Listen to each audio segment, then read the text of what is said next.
महाभारत की कथा में कई महान चरित्रों का जिक्र है। उन्हीं में से एक थे दानवीर कर्ण। श्री कृष्ण हमेशा कर्ण की दानवीरता की प्रशंसा करते थे। वहीं अर्जुन और युधिष्ठिर भी दान पुण्य करते रहते थे, लेकिन श्री कृष्ण कभी उनकी प्रशंसा नहीं करते थे।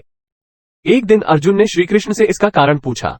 श्री कृष्ण बोले, समय आने पर वो ये साबित कर देंगे कि सबसे बड़ा दानवीर सूर्यपुत्र कर्ण है। कुछ दिनों के बाद एक ब्राह्मण अर्जुन के महल में आया।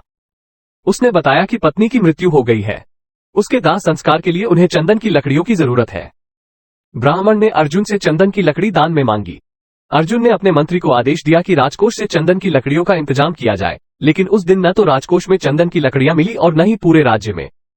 अर्जुन ने ब्राह्मण से कहा, आप मुझे क्षमा करें, मैं आपके लिए चंदन की लकड़ी का इंतजाम नहीं कर सका। कुछ दिनों के बाद एक ब्राह्मण अर्जुन के महल में आया। उसने बताया कि पत्नी की मृत्यु हो गई है। उसके दाह संस्कार के लिए उन्हें चंदन की लकड़ियों की जरूरत है। ब्राह्मण ने अर्जुन से चंदन की लकड़ी दान में मांगी।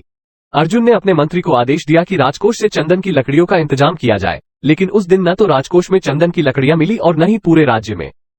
अर्जुन ने ब्राह्मण से कहा, आप मुझे क्षमा करें, मैं आपके लिए चंदन की लकड़ी का इंतजाम नहीं कर सका। इस पर कर्ण ने अपने मंत्री को आदेश दिया कि उसके महल में चंदन के खंभे हैं, उन्हें तोड़कर ब्राह्मण को दान दिया जाए।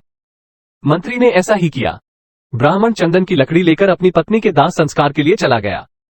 श्री कृष्ण ने अर्जुन से कहा, देखो तुम्हारे महल के खंभों में भी चंदन की लकड़ी लगी है, लेकिन तुमने ब्राह्मण को निराश किया। वहीं कर्ण ने एक बार फिर अपनी दानवीरता का परिचय दिया। कहानी से सीख, दान वो नहीं जो समृद्ध स्थिति में किया जाता है, बल्कि असली दान वो है जो अभाव होने पर भी किया जा सकता है।